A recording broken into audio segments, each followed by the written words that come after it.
Hello friends, the reading Windows में आपका स्वागत है। आई होप सब अच्छे होंगे। शुरू करते हैं आज की किताब। कल्पना कीजिए एक ऐसे पल की जब किसी ने आपको कुछ ऐसा कह दिया जो आपको बहुत बुरा लगा। उस समय आपके पास दो रास्ते थे।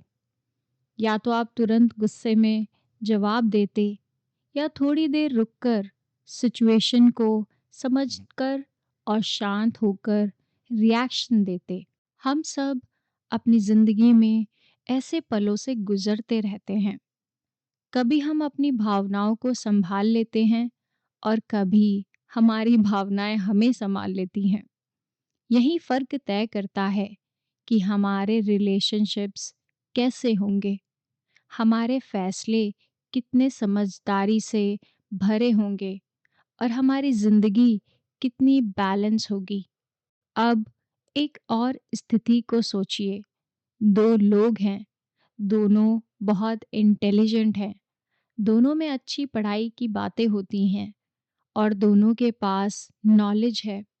लेकिन उनमें से एक व्यक्ति लाइफ में आगे बढ़ता जाता है, लोगों से अच्छे संबंध बनाता है, स्ट्रेस को संभाल लेता है और मुश्किल सिचुएशन में शांत रहता है।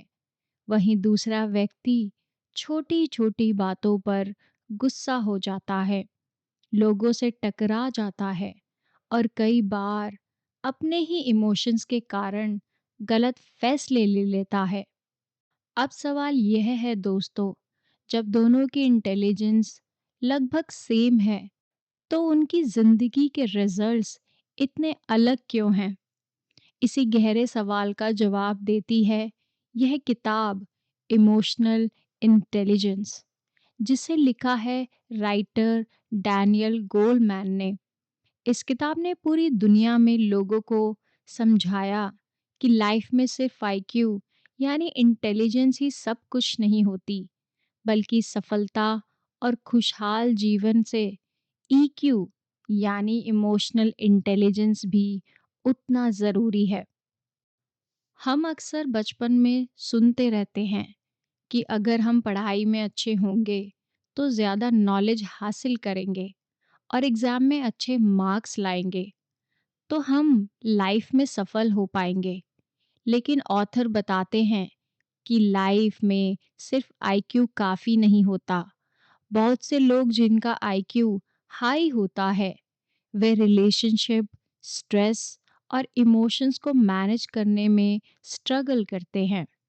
वहीं कुछ लोग जिनकी एकेडमिक इंटेलिजेंस एवरेज होती है, वे अपनी इमोशनल अंडरस्टैंडिंग के कारण लाइफ में ज़्यादा बैलेंस और सक्सेस पाते हैं।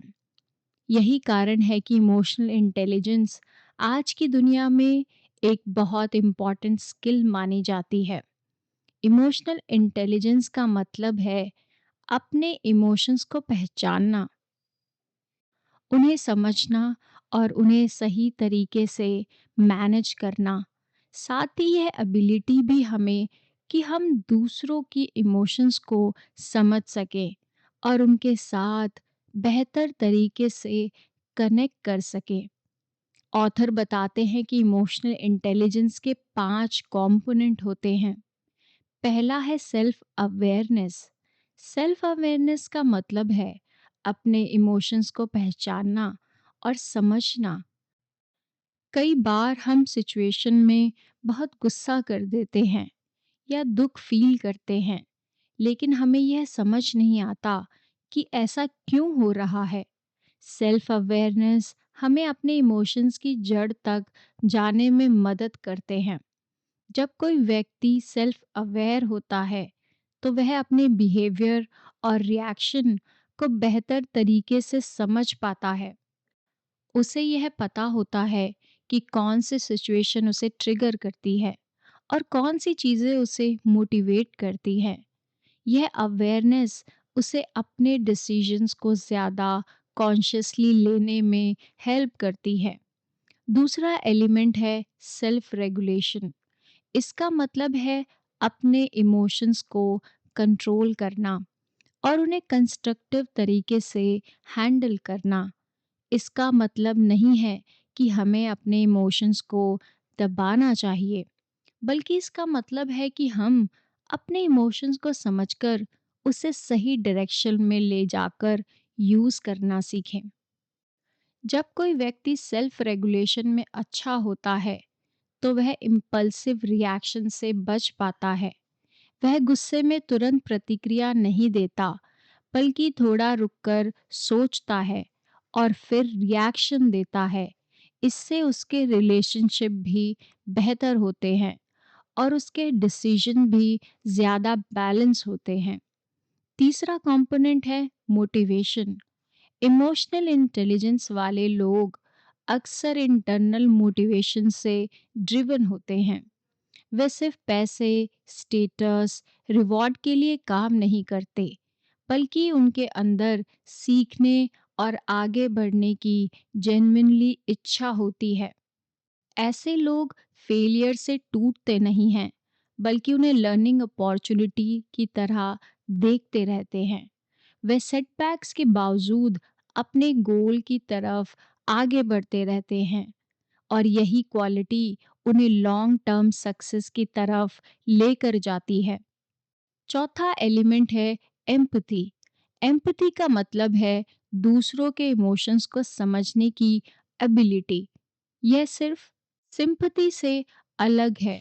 सिंपैथी में हम किसी के लिए दुख फील करते हैं, लेकिन एम्पैथी में हम उस व्यक्ति की फीलिंग को सच में समझने की कोशिश करते हैं। जब हम एम्पैथिक होते हैं, तो हम लोगों के वर्ड्स के पीछे छिपे इमोशंस को भी समझने लगते हैं। हम यह समझ पाते हैं कि सामने वाला व्यक्ति कैसा फील कर रहा है। यही क्वालिटी अच्छे लीडर्स, टीचर्स और अच्छे फ्रेंड्स में दिखाई देती है। पांचवा एलिमेंट है सोशल स्किल्स। इमोशनल इंटेलिजेंस सिर्फ खुद को समझने तक की लिमिटेशन में नहीं आती, बल्कि यह दूसरों के साथ मीनिंगफुल रिलेशनशिप्स बनाने की भी एबिलिटी होती है। सोशल स्किल्स हमें लोगों के साथ कम्युनिकेट करने, कॉन्फ्लिक्ट्स को रिजॉल्व करने और ट्रस्ट बिल्ड करने में मदद करती है। गोल्डमैन इस किताब में ब्रेन साइंस के बारे में भी बात करते हैं। वह कहते हैं कि हमारे ब्रेन में एक हिस्सा होता है जिसे एमिगडला कहते हैं। यह इमोशनल रिएक्शन को कंट्रोल करता है। कई बार जब हम बहुत ज़्यादा एंग्री या स्केर्ड होते हैं, तो एमिगडला तुरंत रिएक्शन देता है और हमारा rational brain temporary shut down हो जाता है, जिसे एमिगडला हाईजैक कहा जाता है। और यही कारण है कि कई बार हम गुस्से या डर में ऐसे डिसीजन लेते हैं जिनका बाद में हमें पछतावा होता है। लेकिन इमोशनल इंटेलिजेंस हमें सिखाती है कि हम ऐसे मोमेंट में पॉज करें, गहरी सांस लें और सिचुएशन को समझने की कोशिश करें। इस किताब की एक और महत्वपूर्ण बात यह है कि इमोशनल इंटेलिजेंस बर्थ से तय नहीं होती। यह कोई फिक्स एबिलिटी नहीं है। यह एक स्किल है जिसे अवेयरनेस, रिफ्लेक्शन एंड प्रैक्टिस से डेवलप किया जा सकता है। जब हम अपने इमोशंस को ऑब्जर्व करना शुरू करते हैं, जब हम अपने दूसरों की फीलिंग को समझने की कोशिश करते हैं और जब हम रिएक्शन के बजाय थॉटफुल रिस्पॉन्स देना सीखते हैं, तब धीरे धीरे हमारे इमोशनल इंटेलिजेंस स्ट्रॉन्ग होने लगते हैं।